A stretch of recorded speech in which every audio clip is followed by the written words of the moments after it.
یزید 39 سال کی عمر میں مر گیا، اس کا بیٹا بھرپور جوان 19-20 سال کی عمر میں 3 بر اعظم کی خلافت پر بیٹھا۔ عمر کتنی؟ 18-19 سال، جوانی، پاگل پن، بے ہوشی۔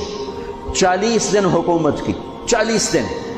41ویں دن اپنے سارے خاندان بنو امیہ کو اکٹھا کیا اور آ کر ممبر پہ یوں بیٹھا، کہنے لگا آج ایک بات کرنی ہے تم سے۔ ان کو پتہ نہیں کیا اعلان کر رہا ہے، کہ دیکھو میرا باپ ظالم تھا، جبار تھا، ظالم تھا، اس نے تخت کی خاطر اہل البیت کا خون بہایا، اور وہ تخت جس کے نیچے اہل البیت کا خون ہو اور جس تخت کے نیچے حسین کا خون ہو، میں اس تخت پہ لعنت بھیجتا ہوں۔ یہ ہے تمہاری حکومت، جس کو مرضی دے دو، میں یہ جا رہا ہوں۔